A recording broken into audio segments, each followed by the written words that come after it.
other warning sign is that they try to stop and they just can't, and we're like the drug dealers. Yeah, we're dealing this drug. We don't understand how powerful it is. They're getting addicted to it because their dopamine is so high, like nothing in real life, is higher.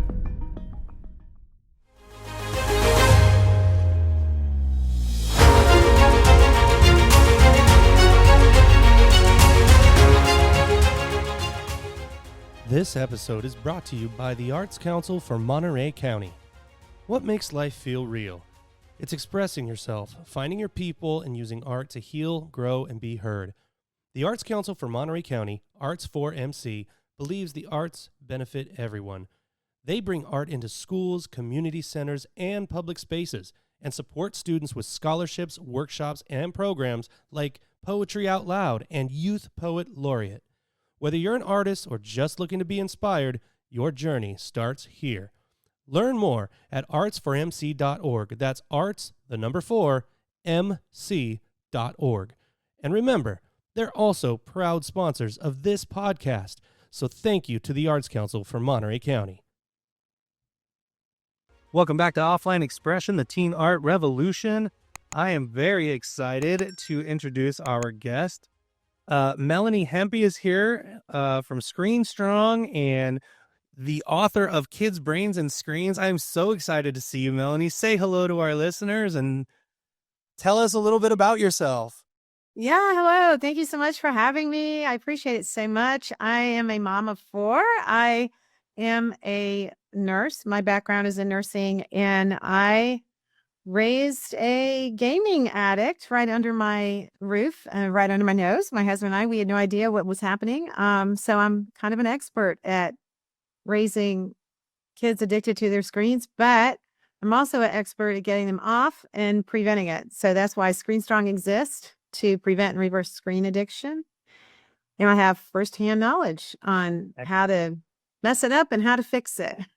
Well, that's good, because I think a lot of parents definitely are feeling this everywhere, because it's not just an isolated thing, right? It's all over the entire planet now that the technology world and social media has just exploded in the last decade or more, really. But when you say raised an addict right under our roof and had no idea what was going on, I kind of feel the same way. My older son, thankfully, he's doing well. But he was a Fortnite guy, he would come home and that is how he wanted to spend time with his friends. And we thought, well, at least we know where he is, right? We know he's up there and that's how he hangs out with his friends. And we justify all these things. What did you notice? What happened? Yeah, I did the same thing. My husband and I both did exactly the same thing. And I remember my friends, when I would ask them, hey, is this okay for a boy to be sitting for this long playing video games and not getting outside, and not, like, he didn't even want to drive. He didn't really want to date. I think he went on a date his senior year or something like that. But they all said, well, at least you know where he is, and Yep. he's not drinking and driving. And I'm like, okay, the bar is really low. We have just really lowered the bar. So that was really frustrating. But what it looks like, there's a lot of warning signs when you have a screen addicted, kid in your house. There's a lot of warning signs that kind of get missed. His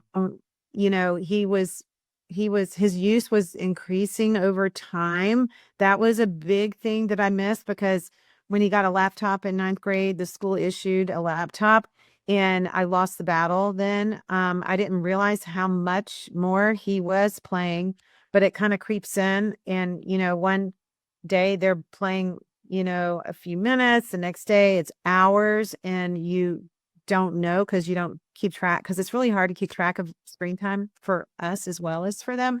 The other thing is that he would get really upset when he was forced to get off, like, if it was, time for something like dinner or a birthday party upstairs with his siblings or something, he would get really mad. In fact, it was to the point where we were all pretty scared of him. it was kind of a scary thing, living with a gamer. And when they get older, it gets worse because they get bigger than you. And, Right. as a mom, like he's a man, like he's taller than me. Like, I don't know. It was getting kind of scary. Right. But just some of the other symptoms are that he's dropping out of other activities because when you're on a screen, you can't be outside playing baseball or soccer. Right. So we only all have so much time, right? And if your kid is on a screen, I can guarantee you that there are many more things that would be better for him than, being on Fortnite. So a lot of people say, well, it's where they are hanging out with their friends, but they're not hanging out with their friends. They think they're hanging out with their friends, but they're not. They're not learning how to read social cues. They're not face to face. They can't read body language. You're not in a situation where you're solving problems in real life. You think you're solving problems maybe online, and everybody acts like there's all this strategy stuff they learn, whatnot, or their hand-eye coordination. They're not learning any of that. That is all a huge myth. But parents really fall into believing that. The other warning sign is that they try to stop and they just can't, and so we're like the drug dealers, parents are like It's the drug the dealers. enablers, right? We're dealing this drug. We don't understand how powerful it is. They're getting addicted to it because their dopamine is so high, like nothing in real life, is higher, Right. honestly, than these immersive screens. And it's not Otherwise, just their friends too. There's like a revolving door of strangers that are in these games. I mean, it's an online platform, so technically, parents we don't even know who they're playing with. no, and it's at best you can say, oh, they're with their friends. At worst, they're not with their friends. But even when you think they're with their friends, they're not really with their friends. I'm sorry. It's like toddlers in the sandbox. It's called, side by side parallel play. They are not making up something to do and then doing it and learning together in real life. And I like to use the analogy of, if like my daughter's a gymnast and she was a D1 athlete, and there's a big difference in watching gymnastics on TV and doing gymnastics. So if Amen. you watch gymnastics for 20 hours, you still will not be able to do the thing that you just saw, right? Because you Correct. have to do it in real life. And so that's the same with video games. You have to do the thing in real life. You have to be in the same room with people face to face. That's how human beings learn. So we can think our kids are learning how to be social. They are not learning how to be social. It is not the same on a screen as it is in real life, and solving real problems and kind of learning the ebbs and flows of personalities and all the nuances that come with really friendships. It's very one-dimensional online. It is not, you're not building friendships. You might be, like I said, parallel playing. And this is the other problem that is actually the big problem with when dads play with their sons. It's very strange because all they're doing is they are both playing video games. They are not Mhm. spending time together the way that they need to be spending time together. It's a Right. huge difference from like hunting or fishing or going out and Going playing outside. sports Yeah. together. Yeah. And it's true. And you know what? Parents, there's so many that are starting to become more aware of this stuff and they're trying to implement some things and then they're sucked into the world of it too. Just they're addicted to a lot of the social media stuff and all of a sudden they're wasting 6 hours on a weekend when their kids up there playing the video game or social media just doom scrolling in their room. They're over there binge watching a show on Netflix or something like that. And so there's this like weird cycle of this happening at multiple generational levels in some places that is really hard to break. So it's really good that you're doing what you're doing because that's a bottom line. It's the bottom line. You're a nurse. This is not how you learn. This is negative Right. for the brain. So okay, you see this happen with your older son and you have younger kids at the time. So what kind of shifts did you and your husband then implement in order to kind of break that cycle and see something different as an outcome. Right. So, yeah. So, with the younger kids, after this all happened to Adam, and then the smartphone thing was becoming an issue around that time, because Adam didn't really have a smartphone right away. He had mostly, computer time on video games and all. And then at school, by the way, if you are the administrator at a school, you already know this. If you're a parent, you don't know this, but all the firewalls and all the things they try to do at schools to geofence everything and to keep everything out. It doesn't work. Kids are playing video games during math class. This is just the fact of the matter. And Yep. that still happens today. It happens all the time. So Yep. mom and dad, we're kind of the last to get on the train to understand what they're really doing, because they are doing the low effort, high reward activity, which would be playing Fortnite at school rather than doing math homework.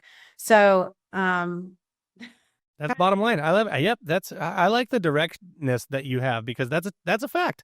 That's how I do it too. I'm like, we know you're doing that. They're addicted to it. They are constantly being pulled to it all the time. So of course they're going to. yeah. Yeah. And it's the way it's designed. And it's designed that way for adults too. So you were just saying, yeah, it's a real problem when you've got parents who are on their phone or, on their social media, and then kids on their thing. And then before you know it, 3 hours have gone by after dinner and nobody knows where anybody is. And they're all kind of zoned out. We don't realize how much time, but that is the way it's made. And it's not that we vilify any of the tech companies or the game companies even. I don't really care. Like, a lot of people used to ask me in the beginning stages of ScreenStrong, don't we just want to shut down all these companies? And we really don't. It's like big tobacco. I'm not interested in shutting down big tobacco, but I'm just not going to allow my kids to smoke. And there will be a time in their life where they're old enough to make that decision. But while their brain is not fully formed, and while they still have really a hard time with decisions, I have to be kind of the guardrail there to help them with some decisions that are not negotiable. So we have kind of a list in our parenting of things that are negotiable and things that aren't negotiable. And this became one of those things that wasn't negotiable. We were not going to do any more video games, and we were not going to allow smartphones. And it was early on, like right now in culture, it's a little more popular, to take that path. But a number of years ago, it was not popular, but I didn't really care, because when something happens to you in your own life, in your own family, you don't really care what other people are doing, and of course, with my nursing background, I immediately dove into the medical piece of this, and it is so clear. The facts are so clear. It's not even an opinion. It's not fuzzy. It's not blurry. It's not gray. 100%. All of this is just really bad for young developing brains. Our brains are already developed. We already got a childhood. We already got to play in the backyard and collect frogs and make Right. mud pies. We already did all that. Freeze and fall out. Yeah. Yeah, and we all got broken bones, at one point, and we all played with our friends and had to figure things out, and we worked out the conflicts, and that's what prepared us for the boardroom today. So Yeah. we were not the experiment. So it's really hard to feel like this generation has been a big experiment, and I wasn't going to do it again. I did it, and I already knew what was going to happen because it happened to my oldest son. Yeah. And, people around then can argue, well, it's not really an addiction. And I can just flat tell you right now it is. And it's just like gambling. So we could argue that gambling's not an addiction either, but it is. It's all about dopamine. And we have the same temptations as adults, and we have the same dopamine, even though kids have a little more. Their reward center is a little larger than an adult, but we also have a fully connected frontal cortex, which they do not have. That's the very last thing to develop, and that's the judgment center. And that's the area of the brain that is responsible for decision making. They cannot make the best decisions. You can ask anyone who sells car insurance. We all know this. This is not a fad. It's not that brains have changed. It is just a fact that a 16-year-old boy will get in more accidents than anybody. It's just a proven fact. And so we don't try to, like with that's a really good example, like driving, for example. You can put a 16-year-old kid through so much training. You can talk to them till you're blue in the face every single day, about all the traffic rules, and there are many, and all the traffic situations, and there are millions, of when to turn right and when not to turn left, and all the things, if this car's here and if this is doing that. I mean, you'll never be able to actually train him to be a better driver. What you have to do is give him time, but you don't give him time, on a Mack truck on the highway. That's not how we train him. It's time for the brain to develop. We know from insurance tables and actuary tables that the older the driver, past 16, 17, 18, 20, 25, they're going to be better because they just have more sense. And what it is the myelin in their brain is actually, it's that sheath that goes around the neuron. And that's what allows us to think quicker. And, kids are very intelligent and they may be smarter than you in certain areas, but they are not wise. That's a very big difference in, you know, intelligence and maturity. Those are two very different things. And parents get very confused and they think it's all the same. Just like we thought with Adam, he had straight A's. So I thought he was fine. Of course, he's smart. He has straight A's. So he's not going to do stupid things online, but he did. Driven, yeah. Yeah, but he did. And it wasn't his fault. It was our responsibility and we messed up. So we learned and had a chance to do things a lot different with the three younger kids.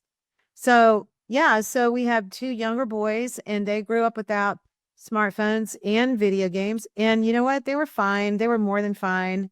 One of our kids, Evan, was the student body president at his school, and Andrew was a senior class president. They were all involved in student government and music and theater and and athletics. And they were on the baseball team. They did all sorts of things. And that's what we were after. We wanted to develop those areas of their brain, so, before the reward center in the brain. That has plenty of time to develop. We wanted to develop the hard things first. And that's what we ended up doing with them.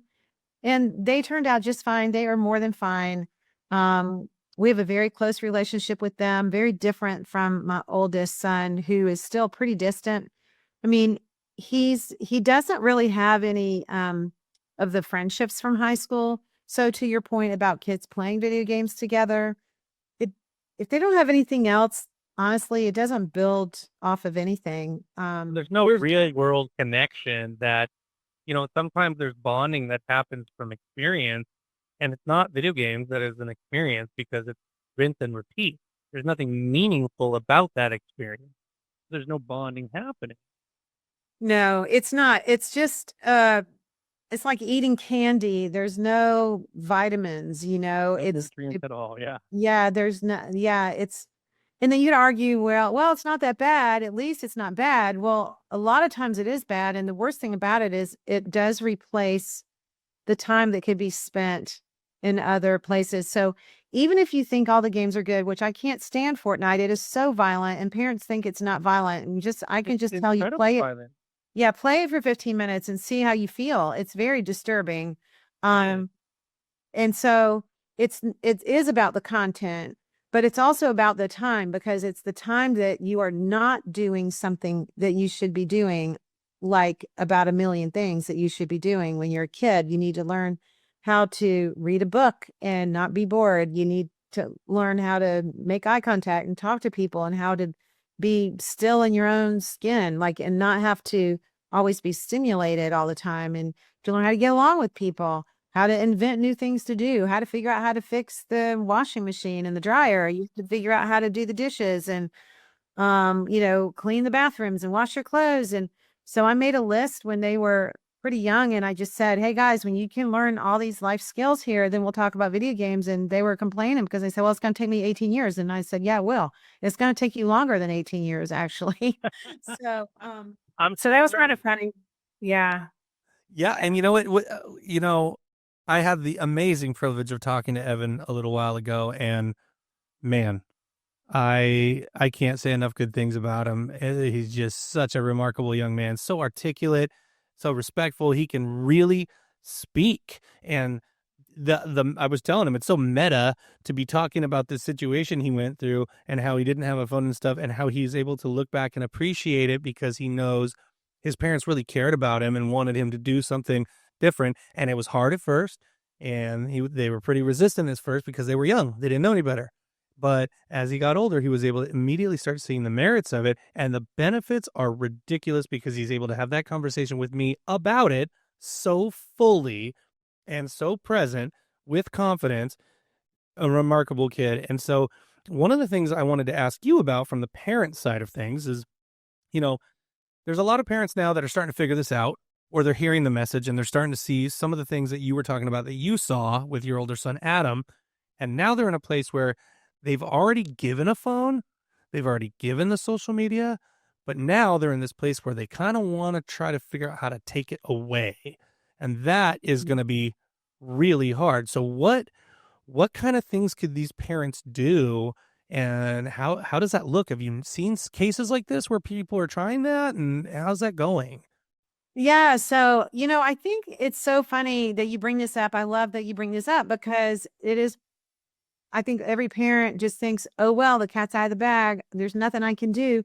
Well, I can guarantee you that if you figured out that your kids were allergic to peanuts tomorrow and they were in the ER having a reaction, I can guarantee you that you would take peanuts out of their life, right? You would Yep. figure it out. So it just depends on what your motivation is. It is not that hard to take it away. It depends on, honestly, how long they've had it. So a lot of people come to us and they get irritated because it's going to take a minute to kind of reset, and they all want the quick answer and the quick solution. And I'm like, look, your kids have been on phones for 5 years. It's going to take more than 5 minutes to get them off. But we actually do have a 30-day reset that we have through our material on our Connect group on our website. And we actually walk through how you take it away. But the overarching principle here is that you can take it away, and you should take it away whenever you learn something better. Then you've got to do better. You have to change. You have to make changes. And we don't ever settle for like fifth best. We want the best for our kids. So if we learn and we're late to the game, but we still learn that social media is causing mental health problems and the risks are so heavy that they're going to not be able to get off and do things they need to do with their time, they're going to be wasting their time. Today is the day to start. Like right now. And the way you do it is you have to pull back. You have to do a reset. The biggest mistake that parents make is that they don't replace that time with other hobbies and other things to do. Because when a kid is on a phone and they're using that as their hobby, it's very difficult for them to get happy with new hobbies because there's so much dopamine on that experience that there's very few things in real life that duplicate that dopamine. So you have to kind of reset their brain. And it does take a minute to do that. I mean, it's probably a good couple months. And you can give them a flip phone if they desperately have to be in touch with you. You can, try to reduce the amount of time that they're using it. But what I would never recommend is to give them a smartphone and try to lock it down, because it's like a drug addict. They are going to figure out how to get out. You can even go through the weather app and get on an ad and click on a link and get out and whatever. There's so many ways that you can bypass parental controls. We recommend, basic flip phone with no data, no internet access. So some parents can do it and some can't. But I did that for a couple of years, and man, it was an uphill battle with my older children, and eventually we made some bad choices. I didn't know what I know now. Yeah. I knew something. Yeah.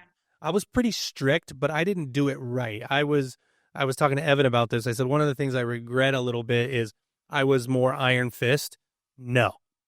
As opposed to the more of a, here's the reasons why this is so important, and this is why. Yeah.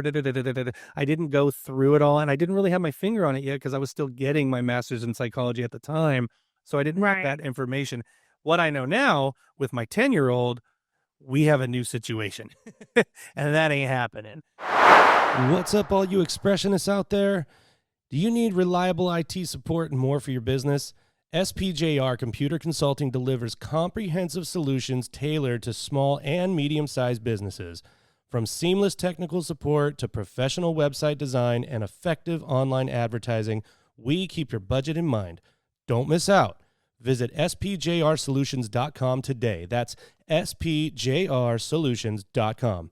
Your business deserves the best. Yeah. And And the book that we have, with our parent, with the home edition book of our Kids, Brains, and Screens, and the student edition, and we're actually in the middle of edits on a elementary edition for second, third, and fourth graders. So that's going to be really good for you too. But we have to break it down for them and explain it to them. I'm not saying that kids are on our equal and, we're still their coaches. They're still the players. We still kind of guide the whole team and the whole game plan. Right. But it's really, really important for them to understand the medical pieces to it. And it's not that hard to understand. And that's what I have spent a decade on. I have been able to take that brain science and make it really simple so a 10-year-old can understand it. And once you do that, once you move the discussion from a super emotional, opinionated sort of feel, and you move it into science and logic, it puts you on the same side with your kid and you're not fighting about it. And there were times, when the boys might have been frustrated, but you know what? I didn't really care. I mean, if you had been through what I had been through, you would understand that you just don't care about the small little inconveniences that may happen. And the other thing that I learned is just because something has been invented doesn't mean that we do it. I think with technology, so many parents come to us and they just say, but look at this app and all the apps and the GPS and all this stuff. And I'm like, yeah, just because it's there doesn't mean that we do it. It'll be there forever. They will be able to use the GPS to your life, right? But for right now, they are going to learn how to read a map. And so interestingly, that now, even a few short years down the road, that is one of their best instincts is directions because they never had a GPS. They know where they live. They know our town. They understand how to get from A to B. Kids love for them to ride in the car with them because Andrew and Evan always know where they're going. And I think it's a terrible thing that parents don't realize when they give their kids a smartphone when they're 16 even because they want them to have a GPS. What a terrible thing that you're doing. I'm sorry. You're giving your kids a phone to use a GPS while they're driving. We know that when teenagers use phones and even adults use phones when we're driving, that we have way more wrecks. So you're giving this device and you're telling your kid to use this for GPS. So you're telling them to use the phone while they're driving. They can hardly drive. They hardly have enough brain connections to even know how not to turn left in front of whatever. So then we're putting this obstacle in the way. It's really quite crazy when we think about it. We've been driving forever. I mean, come on. We've been doing it.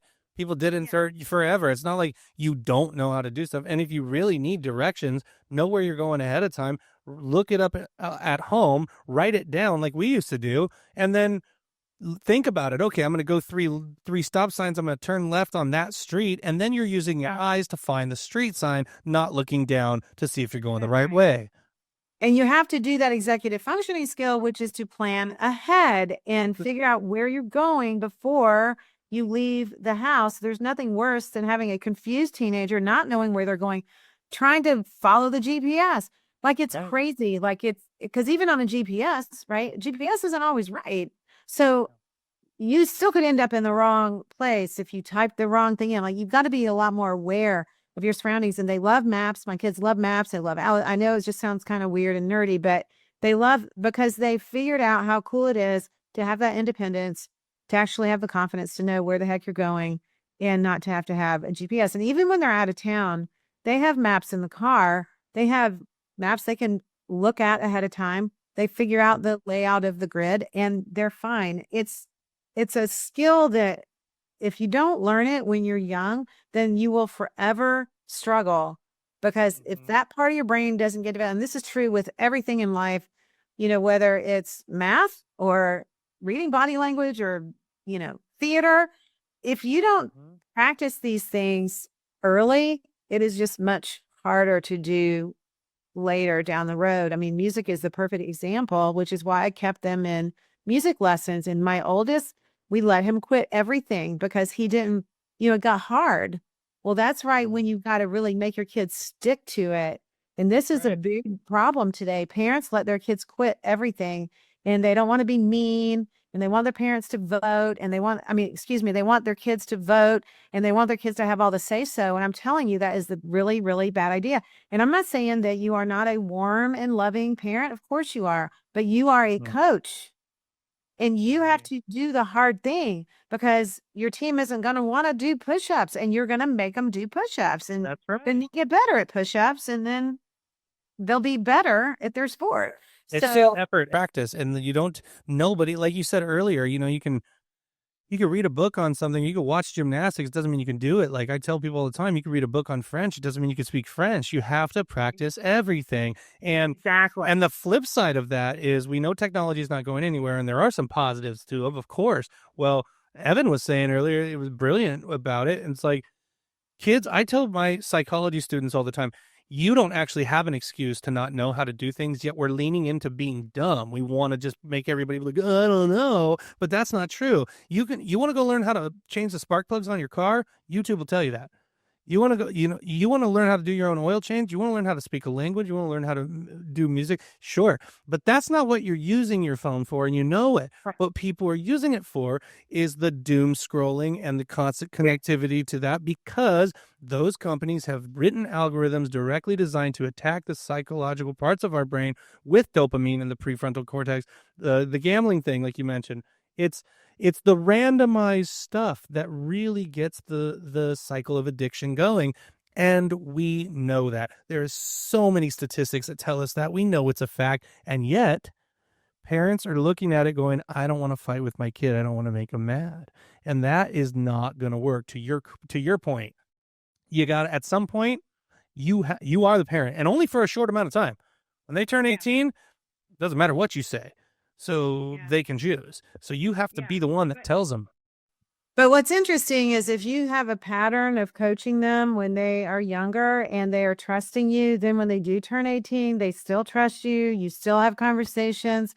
And this is what we found, with our younger kids, so much more so than even Adam, because Adam just played the computer games, and he just basically trusts the internet for everything. And I mean, he'll ask us stuff now, but it's very different. It's not like the younger boys that are just more in tune to just naturally get our opinion on stuff and get help when they need help, and not just try to, I don't know, go to the internet for everything. So that's such a bad idea, right? So Yeah, absolutely. but they're very savvy with it, and it takes about I don't know, 3 minutes to learn how to use a smartphone. So all this idea that our kids are not going to know how to use technology is just a myth. That is ridiculous. It's not going anywhere, and there's so many ways to use it to your attention. Like, look at what we're doing right now.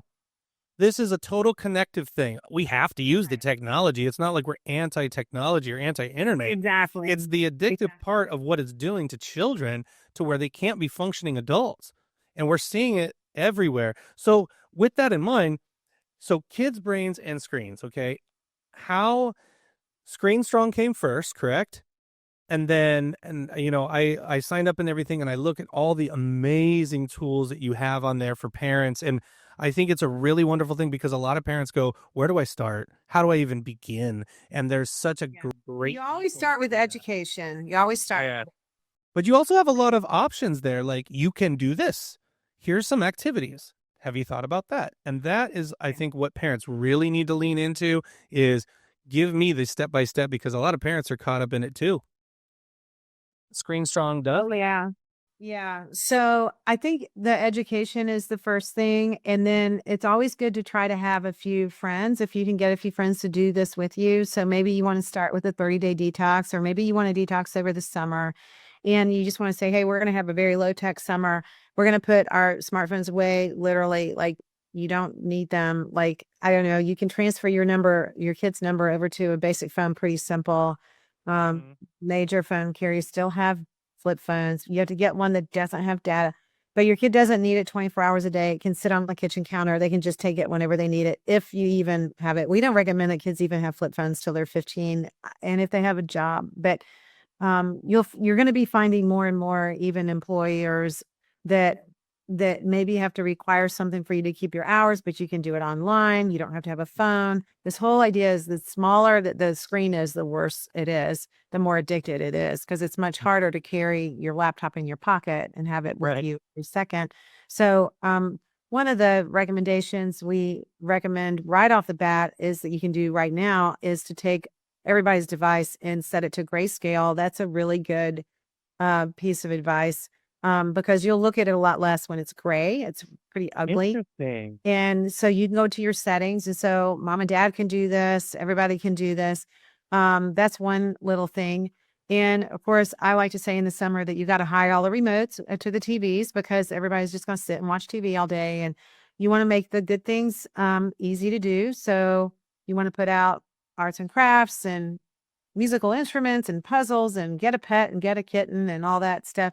You want to put the easy things easy, and you want to make the hard things or the bad things hard to do.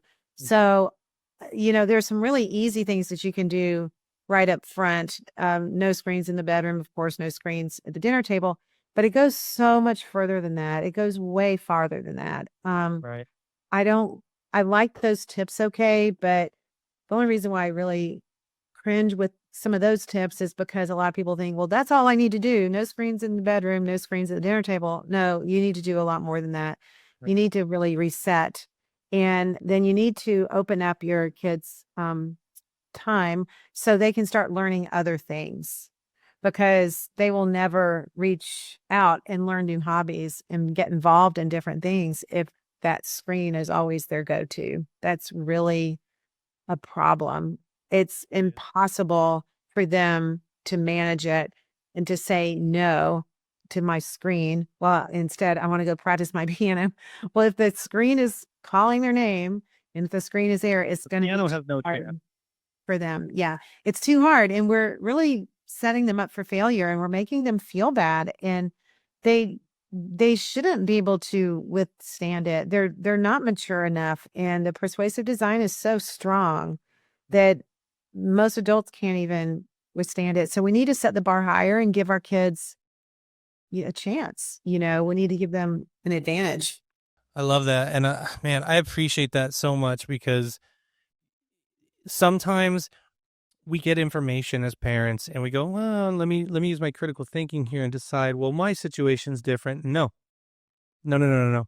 If those kids are looking at a phone, or if there's even one nearby, it's so magnetic. And I think you write that in your book. There's like a whole page about the magnetic addiction and what it's Mhm. doing while the prefrontal cortex is trying to develop. Because executive functioning, it's not just making decisions, it's making plans and then carrying out said plans. And they're so, like Jonathan Haidt talks about, is like the attention fragmentation part. They can't stick with it long enough to carry out those plans. And now that's how those rewirings happening with the myelin and everything else. So now those neurons aren't powerful. They're literally getting to their mid-20s when it's fully developed, and it was formed incorrectly.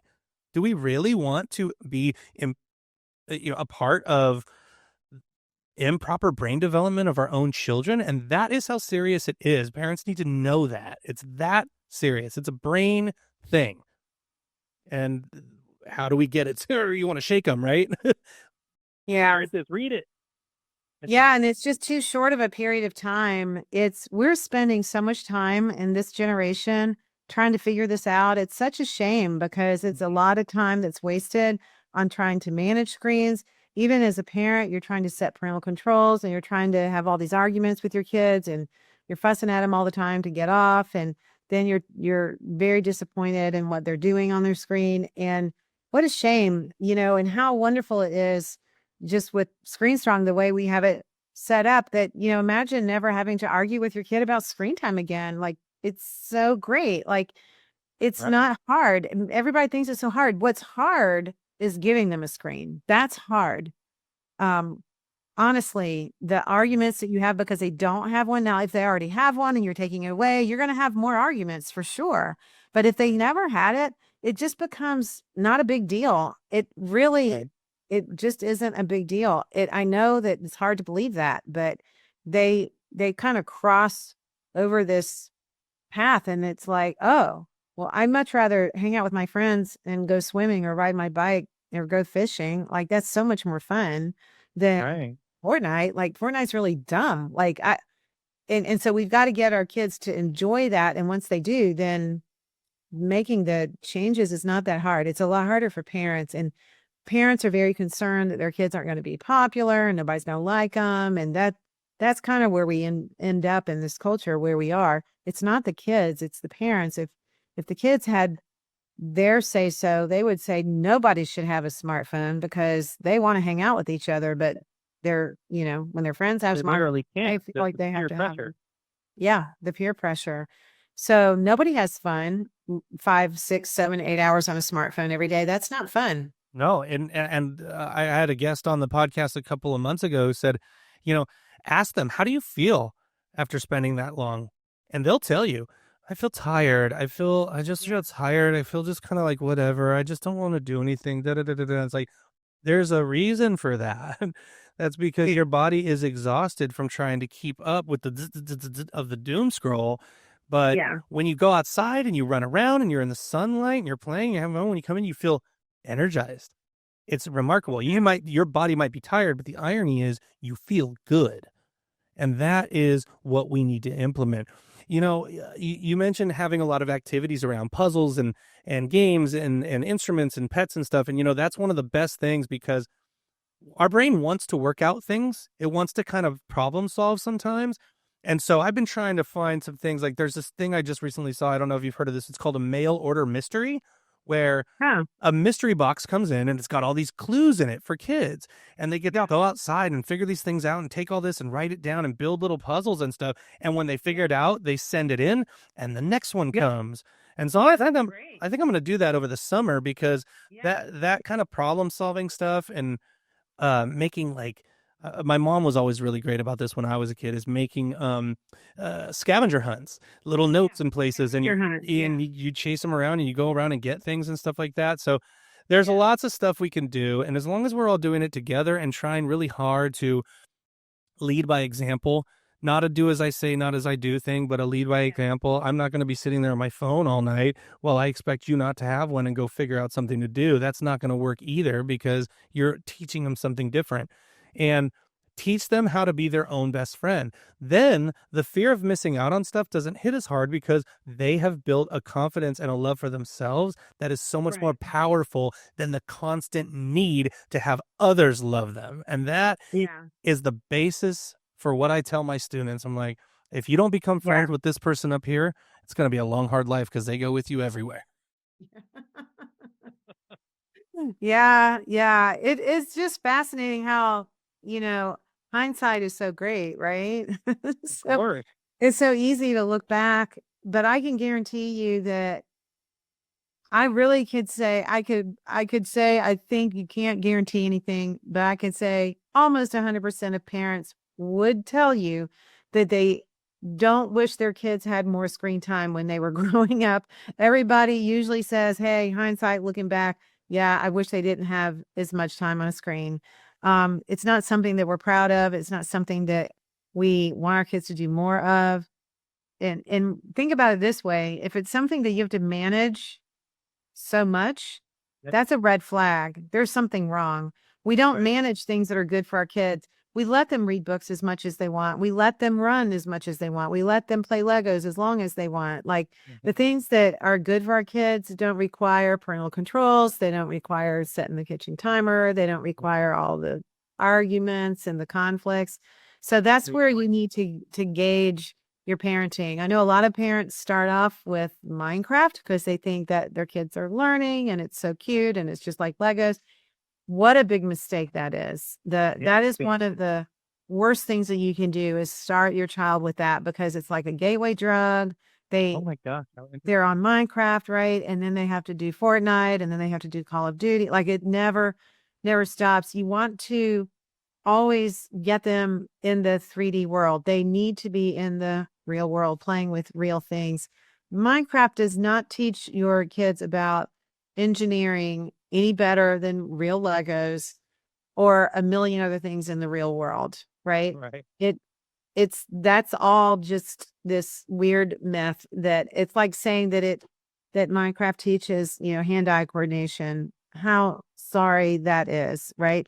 Your kids need to go learn how to Possible. actually throw a baseball. Yeah, hand-eye coordination through a screen, they're not even compatible.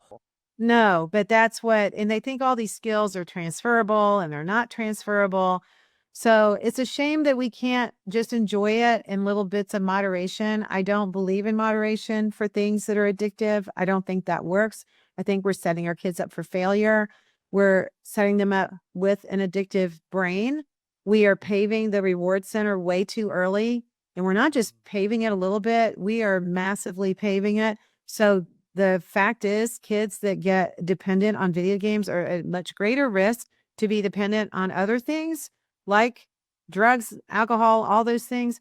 Of course, pornography, that's the very next drug right after the video games because it's right there in the same platform, in the same computer. So we're paving that reward center in a way that's setting them up for future failure. And if you can just look at it that way, that will help you be motivated as a parent to say, you know what, we're not doing this. Like we've got to set them up for gritty, hard things. We've got to teach them how to do that first. Video games will be here forever. Social media will be here forever. We can use social media as a tool. I always tell parents, your kids are not getting addicted to educational screen time like Excel spreadsheets and typing essays. No one has ever come to me to say their kid was addicted to Excel spreadsheets. They're not they're not getting addicted to the things that are helpful. They're getting addicted to the entertainment Yeah. part of it. And there's such better entertainment. There's so many things that are so much better. Even just watching a family movie on the weekends. That's great. You're co-viewing, you're talking about the plot, you're talking about the movie or the documentary. We love to watch documentaries, just really fun documentaries around sports and all that. And we really enjoy a lot of movies and our family. That's a big part of our family culture. But we don't do lots of entertainment. In fact, I don't think we do any entertainment screen time on our own, separately, privately, in isolation. That's not a thing in our family. And that's the Well, you definition. created such a good culture. Like you started with after stuff went down with Adam, you guys created this whole new family culture to where it's not something you had to rely on. So it's not something we lean into. And that's really a big deal because you don't have to.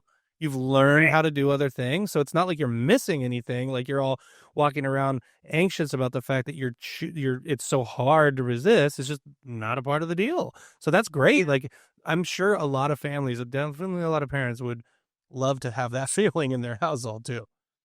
Yeah. So Oh yeah, it's not that hard. And the Kids Brains and Screens is what we have done. We pulled this together as our most requested product, and we pulled it together after all these years of learning how kids learn about this and what the best way is for them to learn about screen time. And we are doing the hard work for you and the heavy lifting by having a tool like this book that you can go through and you can have the language and you can understand it along with your kids if you don't even understand some of this stuff, but they can understand it. You can talk about it. It really makes a lot of sense. This in front of my 10-year-old on Saturday, okay? And I said, hey, this is that book I was telling you about. Look at these cool pictures, right? Yeah. And I said, I'm just going to leave it here in case you want to look at it. And he was like, okay. And he was like doing something with his Legos or something. And he looked over. Yeah. And I just kind of peeked around the corner every couple minutes. And before you know it, he was just sitting there reading it. Straight up, 10 years old. He's like, this is cool. Did you know that this part of the brain, da, da, da, da, da. I was like, Yeah. I did. I did. They and love it. And now you do. Yeah. Yeah. And you can talk about it intelligently and nobody's Yeah. arguing and you're not gonna have all these conflicts. I mean, that's the biggest thing that I'm just so happy about with the Me book, too. that it's truly just something to bring peace back to your family. And, I think kids really want their parents to care. They love their parents so much. They want their parents to be proud of them. no one is proud of 4 hours on Fortnite. Like there's nothing there. You can't, like my oldest son says, I have nothing to show for all my time. You know, the boys did a lot of art classes. They would bring things home every single week. We had all these wonderful creations in our house. And that's what childhood should be like. And Right. they get a lot of confidence from that. And my oldest just has nothing. And he says, Mom, you know, I have no memories. I have no good memories of childhood because I didn't do anything. Oh, And man. that's very sobering. It is. No wonder you made such a dramatic shift with your husband and your other kid. I mean, like you said, when something like that happens, you do something about it. I mean, I have a very similar story. My daughter went through a lot of stuff. Like we got her a phone at 13 when she was a straight A student, 4.0, thought it was the time. She had earned it, kind of a thing. She won an award for reading the most words in her 8th grade year and got tickets to Six Flags. And like, she was a reader. She was the one that hung out at the library at lunch and hung out with teachers and stuff. And we thought, we just didn't know. And we made a really bad mistake because it was not even a year before she wasn't reading books anymore. Her grades were slipping. She wasn't able to study. Like she wasn't in the habit of being a student any longer. And then the mental health issues started. And not even 18 months later, she was hospitalized. She was diagnosed with generalized anxiety disorder and OCD, and we had watched it just kind of fall apart.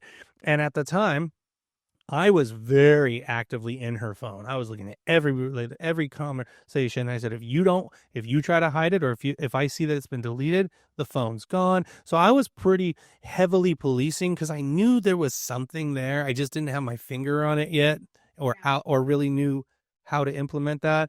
But like you said, hindsight's 2020, and what I know now, that we should have never ever given her that phone ever, and I wish I never did, because it was her undoing for sure. And her grades never recovered.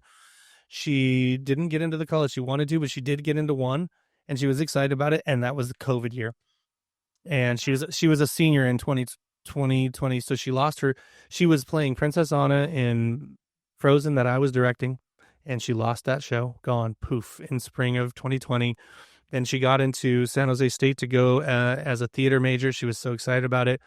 She didn't get to live with a roommate because they couldn't do that, and all the classes were online. She was literally trapped in a dorm room by herself with nothing but screens, and that's what they told them to do. And so then she had this uphill battle, and then was faced with the world that literally just served it up on a platter. It was brutal. So she really went through it. I mean, she's great now and whatever, blah, blah, blah. But I know what you're talking about when you see it on a personal level.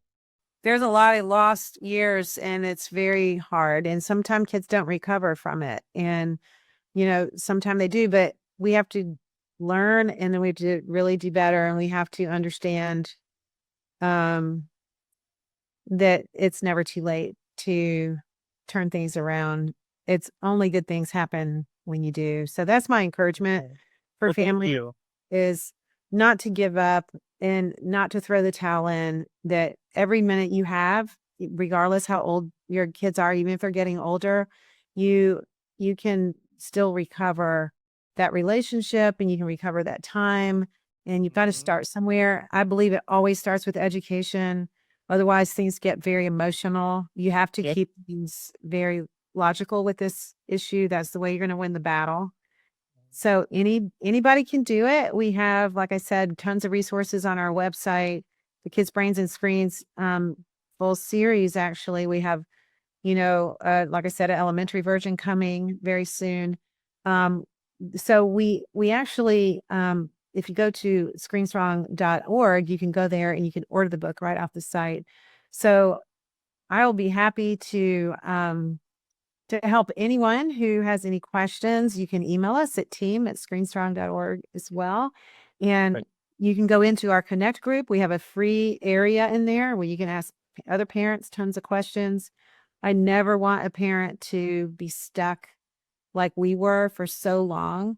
I know I can't change everyone in the world, but I can certainly change the people who are stuck and who really are looking for a better solution. We've got it. It's not that hard. It is not that hard. I tell you, like I said a minute ago, what's hard is keeping things just the way they are. Yep. If kids are struggling with screens, that's going to be really hard. It's not going to get easier. It gets worse as they get older. It really gets worse. Well, thank you so much, Melanie. Over here. You are the best. Thank you. I was just going to ask you, where can we go? And you hit all of those before I even had to. So thank you so much for all you do. And thank you for this amazing time that you spent with me today. I really appreciate it. When I first reached out, I've been following you guys for a long time. And when I first reached out, I was like, wouldn't that be so cool? We'll see. And you responded right away, and you were so gracious with everything. And I cannot tell you how grateful I am for your time, because I know that you are out there doing the work. And I love this book. I'm going to make sure I recommend it to everyone. And of course, I'm reading The Anxious Generation, and I know that Jonathan really has a lot. He's endorsed this big time. And so I'm just really happy to know that you're doing what you're doing. And getting to talk to Evan today was wonderful. So thank you for your time today. I appreciate you, and I'm going to be in touch, and I'll talk to you after this, and we'll make sure that we get everything out there for all of the people that need to hear this, because ignorance is bliss. But once you know something, now you have a responsibility. So we need to get people to know this stuff if they don't already. Yeah. Yeah. Thank you so much. And we've got your back over here, and we're not afraid to be different. And I love helping people. So I will always reach out the best I can with every single email. So thank you so much for reaching out, because look what happened. We can reach a lot of people. Yes, right. Well, thank you so much, and we will talk soon. Okay, thanks.